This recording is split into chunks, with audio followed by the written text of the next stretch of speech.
اللہم صلی علی محمد وعلی آل محمد کما صلیت علی ابراہیم وعلی آل ابراہیم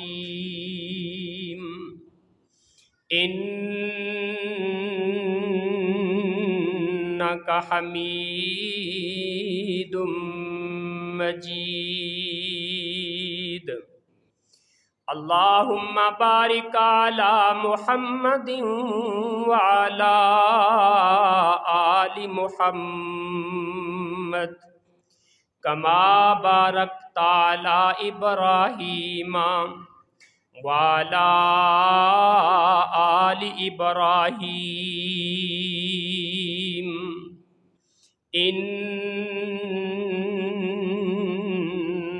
حمید مجید رب اشرح لی صدری اما بعد فإن خیر الکلام کتاب اللہ وخیر الہدی ہدی محمد صلی اللہ علیہ وآلہ وسلم وشر الامور محدثاتها وكل محدثة بدعة وكل بدعة ضلالة وكل ضلالة في النار رب اشرح لي صدري ویسر لی امری واحلل عقدۃ من لسانی یفقہوا قولی اعوذ باللہ السمیع العلیم من الشیطان الرجیم من ہمزہ ونفخہ ونفثہ بسم اللہ الرحمن الرحیم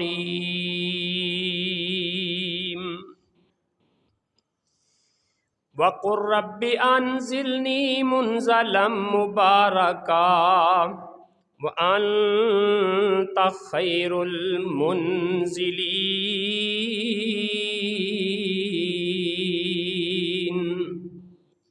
وقال اللہ عز وجل وجعلنی مبارکا اینما کنت واوصانی بالصلاة والزکاة ما دمت حیا صدق اللہ العظیم۔ ہر قسم کی تعریف، تسبیح، تقدیس، توصیف کے کلمات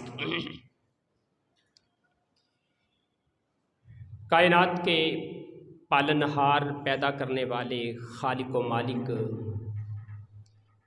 علی کل شیء قدیر، علیم بذات الصدور، فعال لما یرید، اس عظیم رب کے لیے لکھوکھا کروڑہا درود و سلام پوری کائنات کے ہادی و مرشد، امام، رہنما، پیشوا، مقتدا جناب محمد الرسول اللہ صلی اللہ علیہ وآلہ وسلم کی پاکیزہ اطہر اور مقدس ذات پر آج کے ہمارے خطبہ جمعۃ المبارک کا عنوان ہے برکت کس کو کہتے ہیں، اور اگر انسان بے برکتی کا شکار ہو جائے تو اس کی وجہ کیا ہے اور اس کا علاج کیا ہے۔ برکت کا مفہوم ہے ہی ثبوت الخیر الالہی فی الشیء ودوامہ والتی یترتب علیہا سعادۃ فی الدنیا ووفرۃ ثواب فی الآخرہ۔ برکت کا مفہوم یہ بنتا ہے کہ اللہ کی طرف سے خیر، اللہ کی طرف سے بھلائی، رب کی طرف سے نفع، سعادت، خوش بختی وہ انسان کو مل جائے اور ہمیشہ ملتی رہے، اور اس کی وجہ سے دنیا کے اندر انسان کو خوشی مل جائے اور قیامت والے دن زیادہ ثواب مل جائے۔ ایک اور انداز سے برکت کا معنی کیا جاتا ہے النما والزیادہ والسعادہ والکثرۃ فی کل خیر۔ کسی انسان کو خوش بختی مل جائے، اس کے پاس بھی برکت ہے، کسی کو اللہ کی نعمتیں زیادہ مل جائیں، اس کے پاس بھی برکت ہے، اور کسی انسان کو خیر اور نیکی کی توفیق زیادہ مل جائے، اس کے پاس بھی برکت ہے۔ عموماً ہمارے ہاں یہ کہا جاتا ہے کہ یار برکت ختم ہو گئی ہے، پتہ نہیں چلتا پیسہ کدھر گیا ہے، انی کمائی کری دی، پتہ ہی کوئی نہیں لگتا پیسے جاندے کدھر نے، ضرورتاں اوتھے دیاں اوتھے کھڑیاں ہوندیاں نے۔ یہ رونا روتا تقریباً ہر مسلمان، ہر بندہ نظر آتا ہے، لیکن اگر انسان کے مال میں، زندگی میں، علم میں، عمل میں، خیر میں، عزت میں برکت ختم ہو جائے تو اس کی وجہ کیا ہے؟ اور برکت جہاں ہوتی تھی ان لوگوں کی حالات کیا تھے؟ جناب عثمان ابن عفان رضی اللہ تعالی عنہ، جو ایک ایک وقت میں، ایک ایک محفل میں سینکڑوں اونٹ اور سینکڑوں گھوڑے اور کلو کے حساب سے سونا اور چاندی اللہ کی بارگاہ میں خرچ کر دیا کرتے تھے۔ سوال پیدا ہوتا ہے، آج سے 1450 سال پہلے ان کے پاس اتنا مال آتا کہاں سے تھا؟ تاریخ اس بات کو نوٹ کرتی ہے۔ جناب عثمان ابن عفان رضی اللہ تعالی عنہ، ان کے کھجوروں کے باغات تھے، اور ایک باغ سالانہ 2.5 لاکھ روپیہ انکم دیتا تھا۔ اس دور کی بات کر لو، 2.5 لاکھ درہم ایک باغ سالانہ انکم دیتا تھا۔ جناب زبیر ابن عوام رضی اللہ تعالی عنہ، رسول اللہ صلی اللہ علیہ وسلم کے پھپھی کے بیٹے، دنیا سے چلے گئے، قرضہ بہت زیادہ تھا، بیٹے سے کہہ کے گئے کہ بیٹا میرا قرضہ اتار دینا، اگر آپ نہ اتار سکو تو میرے رشتہ داروں سے، چچا کے بیٹوں سے، دیگر رشتہ داروں سے جا کے درخواست کرنا، تمہارے ساتھ تعاون کریں گے۔ اچھا، عرب کی جب یہ تاریخ پڑھتے ہیں نا، یہ ماحول پڑھتے ہیں، یہ بڑا دلچسپ معاملہ ہے۔ ہمارے یہاں کوئی فوت ہو جائے، کوئی بیچارہ چلا جائے نا، اور بعد میں اس کے گھر میں فاقے پڑ جائیں، اس کے گھر میں کھانا پکنا بند ہو جائے، ہم اس بات پہ توجہ ہی نہیں دیتے کہ یار یتیم بچے ہیں، اب ان کے ساتھ تعاون کرنا چاہیے۔ خصوصاً 2 صحابہ کرام کی زندگی میں یہ بات بڑی ملتی ہے۔ جناب زبیر نے اپنے بیٹے سے کہا، بیٹا اگر قرضہ تم خود ادا نہ کر سکو تو پھر میرے رشتہ داروں سے کہنا۔ جناب عمر بن خطاب رضی اللہ تعالی عنہ، انہوں نے اپنے بیٹے عبداللہ بن عمر سے یہی کہا تھا کہ بیٹا اگر تم میرا قرضہ ادا نہ کر سکو تو میرے رشتہ داروں سے کہنا۔ پتہ یہ چلتا ہے کہ ماحول تھا، اگر کوئی انسان دنیا سے چلا گیا، اس کے رشتہ دار مل ملا کے تعاون کر کے آپس میں ہمدردی اور خیر خواہی کے طور پر اس کا قرض ادا کر دیا کرتے تھے۔ لیکن جناب زبیر رضی اللہ تعالی عنہ، قرض بہت زیادہ تھا، بیٹے نے جیسے تیسے ادا کیا، اللہ سے دعائیں کیا کرتے تھے۔ ان کی کچھ زمین تھی، اللہ کا کرنا ایسا ہوا کہ اس زمین کا جب ریٹ لگا تو 52 لاکھ درہم کی وہ زمین بکی تھی، 52 لاکھ درہم کی۔ یہ برکت اس وقت تھی۔ جناب امام ابن قیم رحمۃ اللہ علیہ نے الجواب الکافی لمن سأل عن الدواء الشافی کتاب، بڑی کمال کی کتاب لکھی ہے، اردو ترجمہ اس کا آ چکا ہے۔ میں آپ میں پڑھے لکھے بھائیوں سے درخواست کروں گا کہ اس کتاب کا مطالعہ ضرور کریں۔ اس کتاب کے اندر امام احمد رحمۃ اللہ علیہ کا ایک قول نقل کرتے ہیں۔ امام احمد رحمۃ اللہ علیہ فرماتے ہیں کہ میں بنو امیہ کا دور کا کوئی پرانا خزانہ ملا کہیں سے، اس کے اندر ایک تھیلی تھی، اس تھیلی کے اندر اس تھیلی کے اندر گندم کے دانے بند کیے ہوئے تھے، اور اوپر لکھا ہوا تھا یہ اس دور کی پیداوار ہے جب لوگوں کے اندر نیکی، تقوی اور عدل ہوتا تھا۔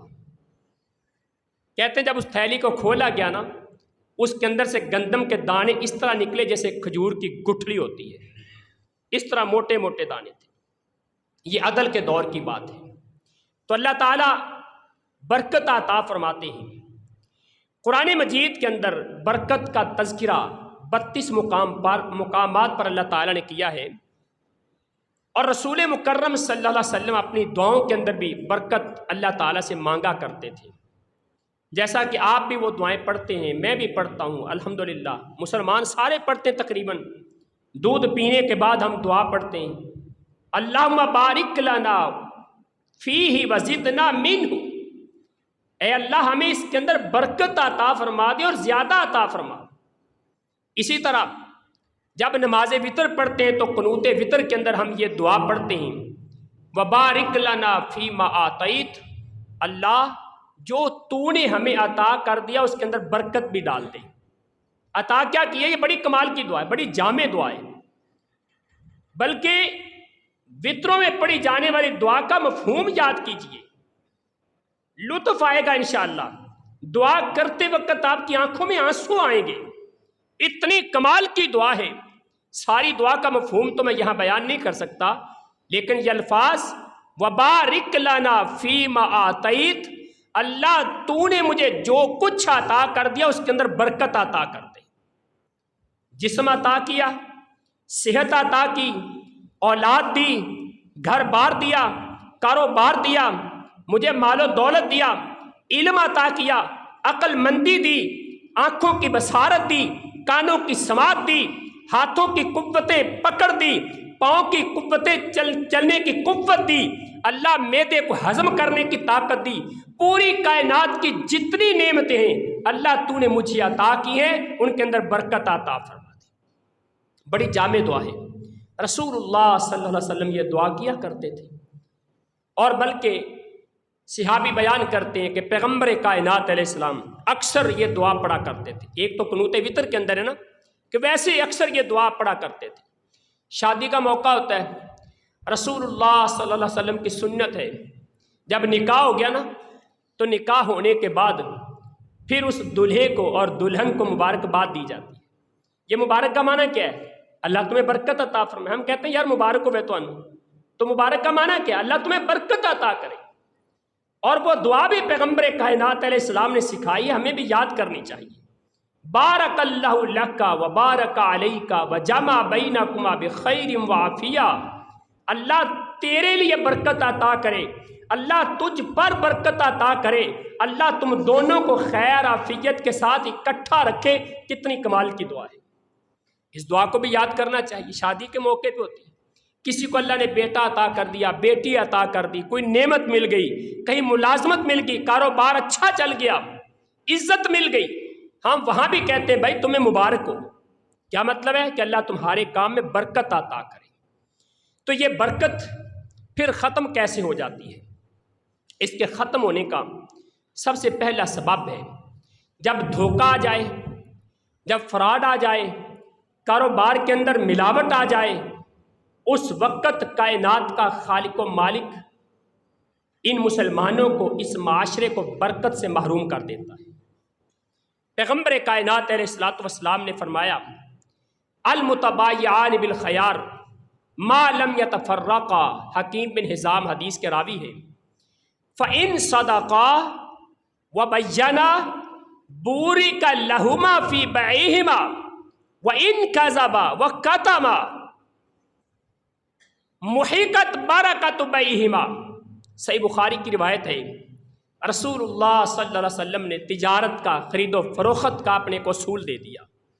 فرمایا جب دو بندے سودا کرتے ہیں نا، دونوں کے پاس اختیار موجود ہے اپنا سودا کینسل کرنے کا۔ سودا طے ہو گیا، اس کو کینسل کرنے کا اختیار موجود ہے جب تک دونوں اٹھ کے اپنی محفل سے چلے نہیں جاتے۔ جب دونوں کی مجلس برخاست ہو گئی جہاں پہ سودا طے ہوا تھا وہ میٹنگ ختم ہو گئی، اب سودے کا کینسل کرنے کا اختیار ختم ہو گیا، لیکن نبی علیہ الصلوۃ والسلام نے پھر فرمایا فَإِنْ صَدَقَا بَيَّنَا، اگر خریدنے والا اور بیچنے والا، دیکھیں دونوں کی بات ہے، صرف بیچنے والے کی بات نہیں ہے، ہم تو سمجھتے ہیں کہ سچ بولنا اور صحیح بات کرنا یہ صرف بیچنے والے کی ذمہ داری ہے، رسول اللہ نے خریدنے والے کی بھی کہی ہے فَإِنْ صَدَقَا، دونوں سچ بولیں، وَبَيَّنَا، دونوں بات واضح کریں، کھل کھلا کے بات کریں، اصول اور ضابطے کی بات کریں، بورک لہما فی بیعہما، اللہ تعالیٰ ان کے سودے میں برکت عطا کر دیتا ہے۔ لیکن ہم برکت کیسے تلاش کرتے ہیں؟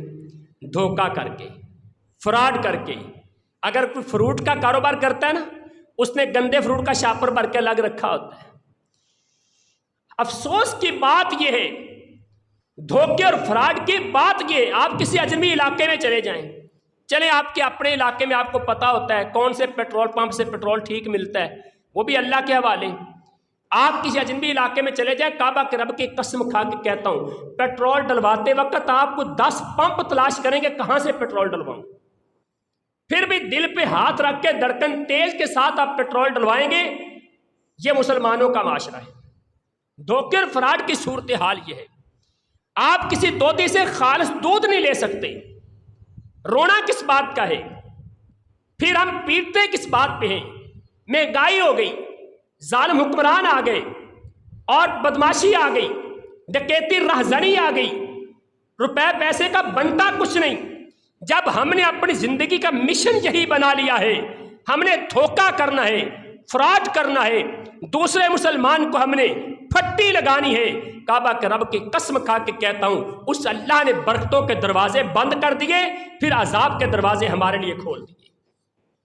اور رسول اللہ صلی اللہ علیہ وسلم نے فرمایا وَإِن كَتَمَا وَكَذَبَا، اگر دونوں جھوٹ بولتے ہیں، دونوں اپنی باتوں کو چھپا لیتے ہیں، سودا کرنے والا، سامان بیچنے والا، سامان خریدنے والا، دونوں جھوٹ کا سہارا لیتے ہیں، محقت برکت بیہما، کائنات کا رب ان کی برکت، ان کے سودے کی برکت کو ختم کر دیتا ہے۔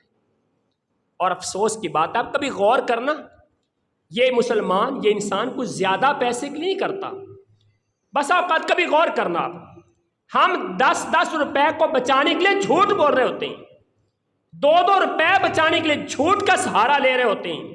اللہ اکبر، پھر برکت کہاں سے آئے گی؟ اسی لیے برکت رخ موڑ کے چلی گئی۔ آج ہم روتے پیٹتے چلاتے نظر آتے ہیں، ورنہ دیکھیے جو کائنات کا خالق و مالک، سستے داموں چیزیں ملتی ہوں اللہ ہمیں عطا کرتا ہے، اگر مہنگے داموں ہو جائیں تو پھر بھی رب عطا کرنے والا اللہ غریب نہیں ہوتا، رب کے خزانوں میں کمی نہیں آتی۔ مسئلہ صرف یہ کہ ہماری بے ایمانی میں اضافہ ہو جاتا ہے، ہماری کرپشن میں اضافہ ہو جاتا ہے۔ اب ایک بندہ اپنا کاروبار روڈ کے اوپر کر رہا ہے، مسافر گزر رہے ہیں، پریشان ہو رہے ہیں، اگر کوئی اسے کہتا ہے تو گالیاں کھاتا ہے اس سے، بتاؤ اس بندے کے سامان میں برکت کہاں سے آئے گی؟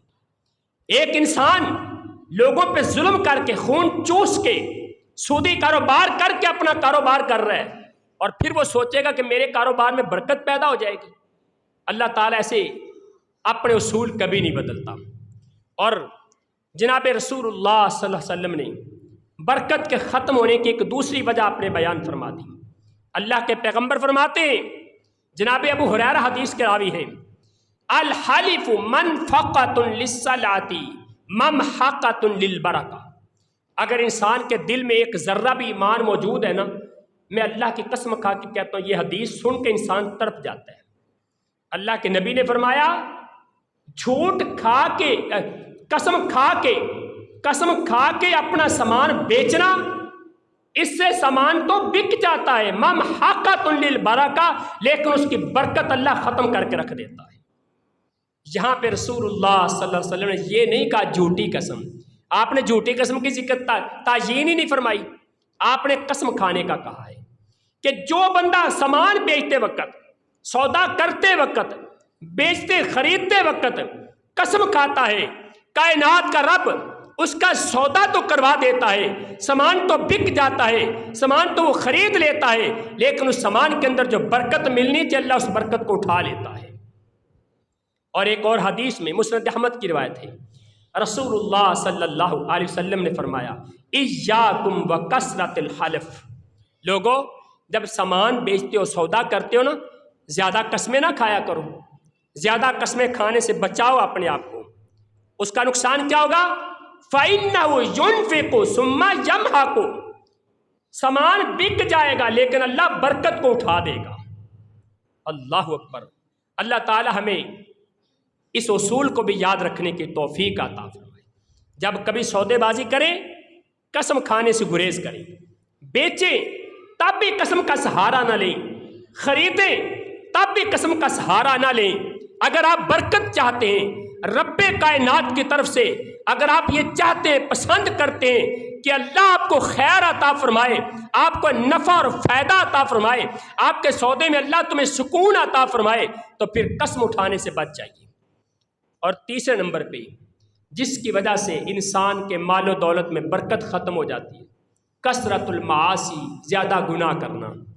گناہ تو ہر انسان سے ہو جاتے ہیں نا، ہر انسان غلطی کر بیٹھتا ہے، خطاؤں کا پتلا ہے، قدم قدم پہ شیطان اس کو پھسلاتا ہے، اس کو ورغلاتا ہے، لیکن ہر وقت انسان شیطان کے پیچھے چلتا رہے، گناہ پہ گناہ کرتا چلا جائے، کبھی اس کے دل میں اللہ کی یاد ہی پیدا نہ ہو، کبھی اس کے دل میں رب کا ڈر ہی پیدا نہ ہو، ہر وقت گناہوں میں زندگی ہے۔ ایسا کام کرنے سے بھی اللہ تعالیٰ گھر کی، مال کی، عزت کی، کاروبار کی برکت کو مٹا دیتا ہے۔ امام ابن قیم رحمۃ اللہ علیہ کی بات پھر آ گئی، الجواب الکافی کے اندر آپ فرماتے ہیں وَمِنْ عُقُوبَتِهَا أَنَّهَا تَمْحَقُ بَرَكَةَ الْعُمْرِ وَبَرَكَةَ الرِّزْقِ وَبَرَكَةَ الْعِلْمِ وَبَرَكَةَ الْعَمَلِ وَبَرَكَةَ الْخَيْرِ۔ آپ فرماتے ہیں گناہ کی سزا یہ ہوتی ہے جب کوئی انسان گناہ کرتا ہے، اپنے اللہ کی نافرمانی کرتا ہے، اس کی پہلی سزا یہ ملتی ہے کائنات کا خالق و مالک اس انسان کی عمر کے اندر سے برکت کو مٹا دیتا ہے، اس انسان کے رزق سے اللہ برکت اٹھا لیتا ہے، اس انسان کے علم کی برکت سے اللہ لوگوں کو محروم کر دیتا ہے، اس انسان کے عمل کی برکت اللہ مٹا دیتا ہے، اور اس انسان کی خیر کی برکت اللہ ختم کر دیتا ہے۔ اور فرمایا وما محقت البرکۃ وما محقت البرکۃ من الشیء الا بمعاصی الخلق۔ فرماتے ہیں جب لوگ گناہ کرتے ہیں نا تو لوگوں کے گناہ کرنے کی وجہ سے اللہ تعالیٰ چیزوں کے اندر سے برکت ختم کر دیتا ہے۔ اب جتنے گناہ زیادہ ہوتے جائیں، ہمارے بازاروں کی صورتحال دیکھ لیں آپ، ہر انسان کی زبان پہ تمہیں گالی نظر آئے گی، ہر انسان کی آنکھ حیا سے خالی نظر آئے گی، تمہیں بازار کے اندر چلتے ہوئے میوزک سنائی دے گا، تمہیں بازار کے اندر چلتے ہوئے جھوٹ سنائی دے گا، تمہیں مارکیٹوں کا وزٹ کرتے وقت جگہ جگہ پہ چپے چپے کے گناہ کے اڈے نظر آئیں گے۔ جب حقیقت اور صورتحال یہ ہو جائے پھر اللہ تعالیٰ برکت کے دروازے بند کر دیتا ہے۔ نبی مکرم علیہ الصلوۃ والسلام نے فرمایا ان العبد لیحرم الرزق بالذنب یصیبہ۔ مسند احمد کی روایت ہے، اللہ کے نبی فرماتے ہیں جب کوئی بندہ گناہ کرتا ہے نا، اس کے گناہ کرنے کی وجہ سے اللہ تعالیٰ اس پر رزق کا ایک دروازہ بند کر دیتا ہے۔ جب وہ دوسرا گناہ کرتا ہے اللہ رزق کا دوسرا دروازہ بند کر دیتا ہے، جب وہ تیسرا گناہ کرتا ہے رزق کا تیسرا دروازہ بند ہو جاتا ہے۔ اور کئی بار آپ دیکھتے ہیں بندہ بڑا گناہ گار ہے، بڑا خطا کار ہے، بڑا ظالم ہے، بڑا اللہ کا نافرمان ہے، رب کی حدوں کو پامال کرنے والا ہے، لیکن اس کے باوجود رزق اس کے پاس بہت زیادہ ہے۔ بھائیو اس کو رزق نہیں کہا جاتا، اس کو اللہ کا عذاب کہا جاتا ہے۔ اسلاف کہا کرتے تھے اگر اللہ تعالیٰ تمہیں کوئی نعمت عطا کر دے اور وہ نعمت تمہیں رب کے قریب کر رہی ہے، جتنی نعمت زیادہ ملتی ہے تم اتنے نیک زیادہ بن جاتے ہو، جتنی نعمت زیادہ ملتی ہے رب کے قریب ہو جاتے ہو، تو سمجھ لو وہ رب کی نعمت ہے، اور رب کی طرف سے نعمت ملے اور تم رب سے دور ہوتے جاؤ، سمجھ لو وہ نعمت نہیں رب کی طرف سے عذاب ہے۔ اللہ تعالیٰ وہ عذاب تمہیں دنیا میں دے رہا ہے کہ دنیا کے اندر عیش کر لو، عیاشی کر لو، لیکن قیامت کو اتنا عذاب بڑھتا چلا جائے گا، جہنم کا اتنا درجہ نیچے والا ہوتا چلا جائے گا۔ اللہ اکبر۔ اس لیے اگر کسی کے مال و دولت کو دیکھ کے تم پھسل رہے ہو تو پھر سوچو اپنے کردار کو بھی، کردار کیسا ہے۔ اگر تو گناہ کرنے سے تمہارے رزق کے دروازے بند ہو رہے ہیں تو پھر سمجھو کہ رب تم پہ رحم کر رہا ہے، اللہ کی رحمتوں کا دروازہ تم پہ کھلا ہے۔ رب چاہتا ہے کہ تم گناہ کرتے ہو، اللہ تمہیں سزا دے کے واپس لانا چاہتا ہے کہ گناہ چھوڑ کے میری طرف پلٹ کے آ جاؤ۔ اگر تم پھر بھی نہیں سمجھ رہے تو پھر ایک وقت آتا ہے اللہ تعالیٰ تمہیں اپنے نافرمان بندوں میں شامل کر لیتا ہے، اور اسی لیے اللہ تعالیٰ فرماتے ہیں اعوذ باللہ من الشیطان الرجیم وَلَنَبْلُوَنَّكُمْ بِشَيْءٍ مِّنَ الْخَوْفِ وَالْجُوعِ وَنَقْصٍ مِّنَ الْأَمْوَالِ وَالثَّمَرَاتِ وَبَشِّرِ الصَّابِرِينَ۔ اللہ فرماتے ہیں میں تمہیں آزماتا ہوں تمہارے مال میں کمی کر کے، والانفسی تمہاری جانوں میں کمی کر کے، والثمراتی تمہارے پھلوں میں فصلوں میں کمی کر کے، کبھی زیادہ دے کے کبھی کم دے کے میں تمہارا امتحان لیا کرتا ہوں۔ اور جو انسان اس امتحان میں کامیاب ہو جائے اس کو خوشخبری سنا دو۔ خوشخبری کیا ہے؟ اولئک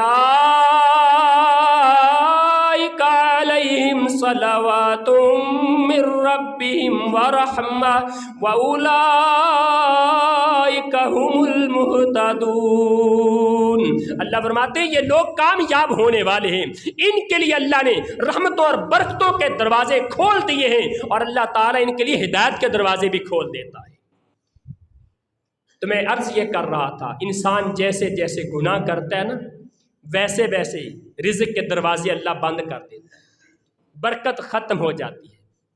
اور قرآن مجید نے اس بات کو بڑے پیارے انداز میں بیان کیا ہے، دو سزائیں بیان کر دی اس بندے کے لیے جو گناہ کرنے والا ہے، اس انسان کے لیے جو اللہ سے دور جانے والا ہے، اس انسان کے لیے جو رب کا نافرمان ہے، جو قرآن و سنت سے اعراض کرنے والا ہے، کتاب و سنت کی تعلیم کو چھوڑنے والا ہے۔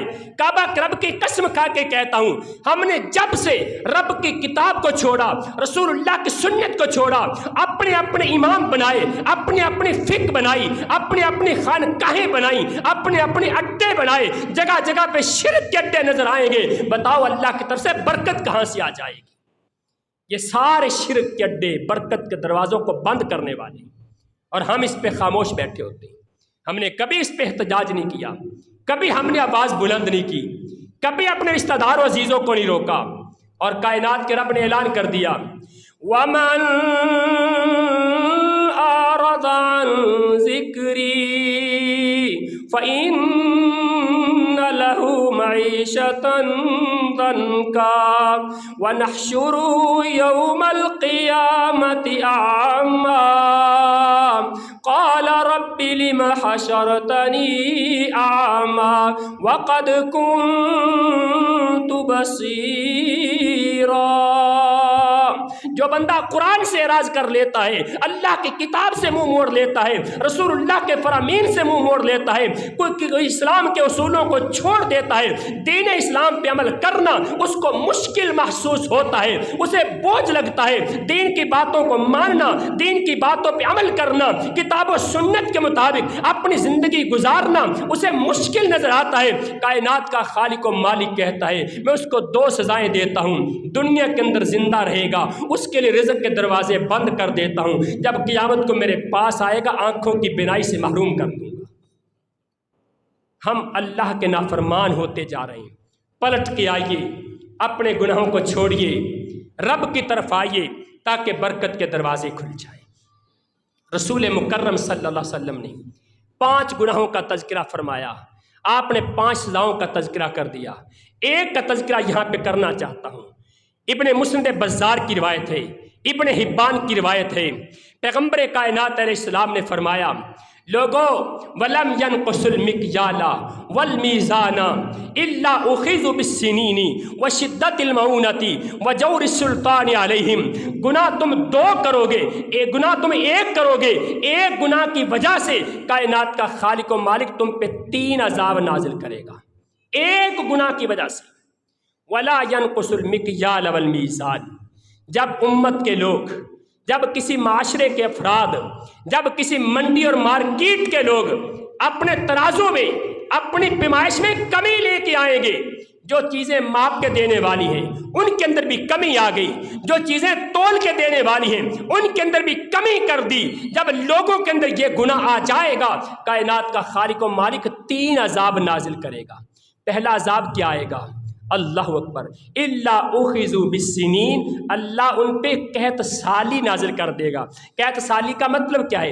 یہی مفہوم ہے جو آج میرے معاشرے کے اندر ہے۔ ہر بندہ روتا چلاتا نظر آتا ہے، ہر بندہ پیٹتا نظر آتا ہے، چینی کے ذخیرے موجود ہیں لیکن تمہیں بحران نظر آئے گا، آٹے کے وافر ذخائر موجود ہیں تمہیں بحران نظر آئے گا، پیٹرول کے ذخائر موجود ہیں تمہیں مہنگا ملے گا، جگہ جگہ مارکیٹ کے اندر چیزیں سٹاک کر کے رکھی ہیں لیکن تم محروم نظر آؤ گے۔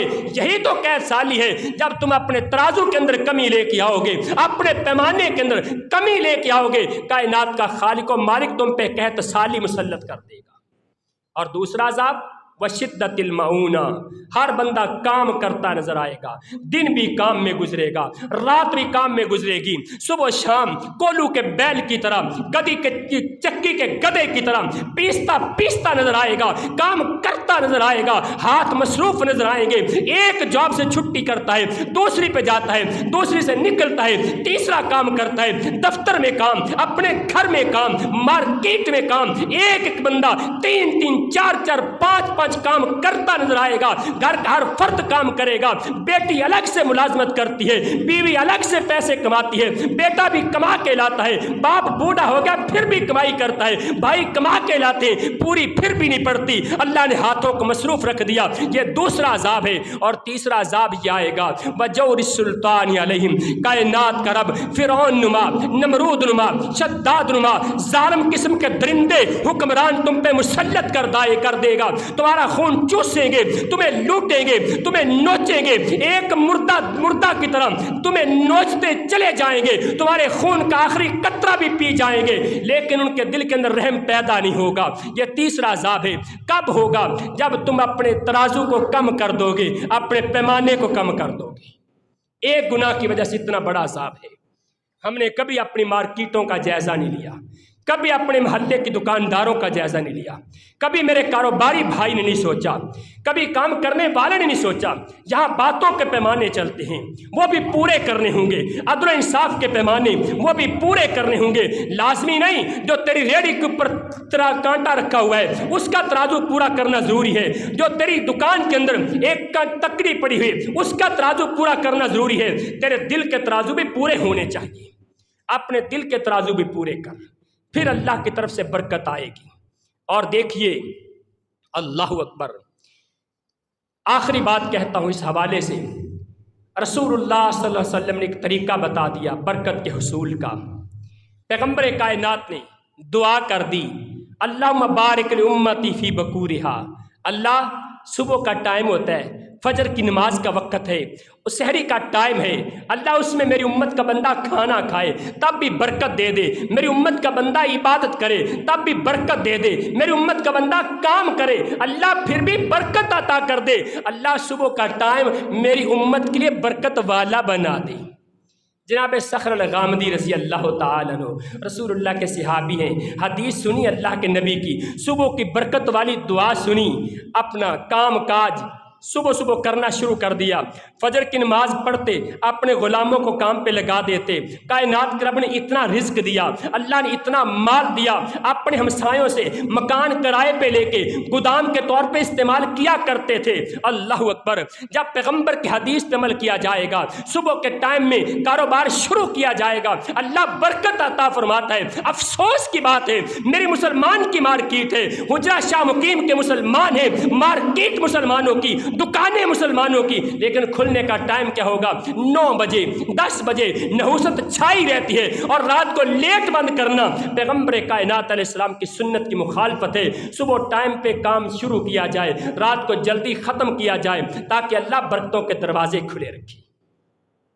اللہ تعالیٰ سے دعا ہے کائنات کا خالق و مالک عمل کی توفیق عطا فرمائے، ہمیں برکتوں سے محروم نہ کرے، ہمارے گناہوں سے درگزر فرما لے، برکتوں کے دروازے کھول دے۔ اقول قولی ھذا واستغفر اللہ لی ولکم ولسائر المسلمین۔